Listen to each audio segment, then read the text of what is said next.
جی ناظرین، السلام علیکم ناظرین۔ پاڑا چنار یعنی ضلع کرم کا جو مسئلہ ہے وہ ابھی تک اس وقت جو ہے نا حل طلب ہے۔ ایک بڑا انسانی المیہ بھی بنتا جا رہا ہے، تقریباً 100 دن سے زیادہ ہوئے کہ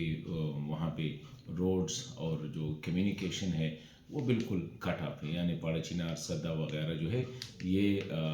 پاکستان سے آپ سمجھ لیں پشاور سے یا دیگر علاقوں سے بالکل کٹ آف ہے۔ تقریباً 100-200 کے قریب جو ہے اس میں لوگ مارے گئے اس کانفلکٹ میں۔ اب جرگہ بیٹھا ہوا ہے اور تقریباً 2 سے زیادہ ہفتے ہوئے ہیں کہ مسلسل جرگہ ہو رہا ہے، اور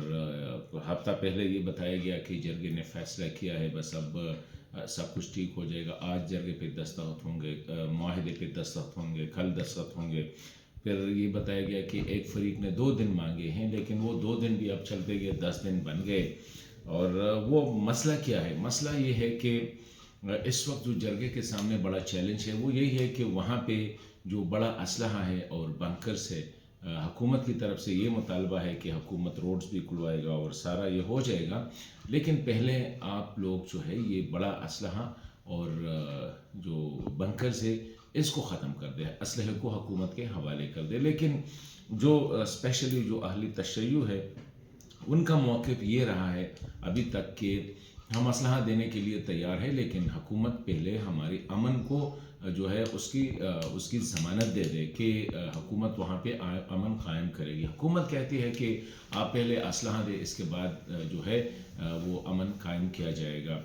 تو میں سمجھتا ہوں، اور ابھی بھی کوئی مڈل وے نکالا جا رہا ہے کہ یہ اسلحہ ایک جگہ پہ رکھا جائے گا اور جب ان کو ضرورت ہوگی تو وہ یوز کریں گے۔ اٹ سیمس ٹو بی ریاست کی ایک بہت بڑی ناکامی لگ رہی ہے کہ کیوں جو ہے ریاست کے ہوتے ہوئے، ریاستی اداروں کے ہوتے ہوئے، عسکری اداروں کے، سیکیورٹی اداروں کے ہوتے ہوئے لوگوں کو کیوں یہ ضرورت پڑ رہی ہے کہ وہ بڑا اسلحہ رکھے تاکہ ضرورت کے وقت اس کو استعمال کیا جا سکے۔ مطلب یہ ہے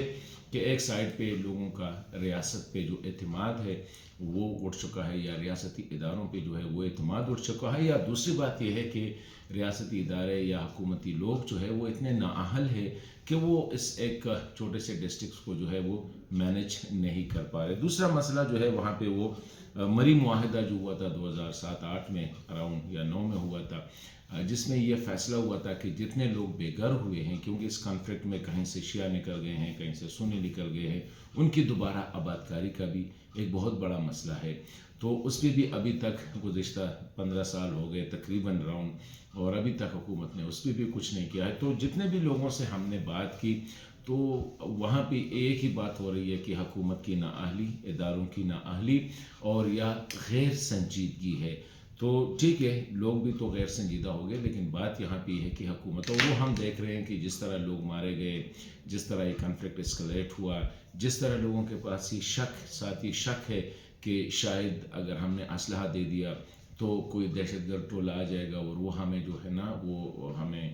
یا ہم سے زمین لے گا یا علاقہ جو ہے ان کے قبضے میں چلا جائے گا۔ تو اس سب کو اگر ہم سم اپ کریں تو مین رسپانسبلٹی آتی ہے ریاست پہ، حکومتی اداروں پہ۔ تو آخر میں یہی کہوں گا کہ گورنمنٹ کو ضرورت ہے پشاور میں بیٹھے ہوئے، اسلام آباد، پنڈی میں، کہ وہ سنجیدہ ہو جائے اس مسئلے کو، ورنہ جس طرح D G I S P R نے بھی کہا تھا کہ یہ ایک انسانی المیہ بن سکتا ہے، خواہ یہ قبائلی مسئلہ ہے، فرقہ واریہ ہے، یا کوئی جو بھی ہے، لیکن ریاست کا کام ہے اس مسئلے کو حل کرے اس سے پہلے کہ ایک بہت بڑا انسانی المیہ بن جائے۔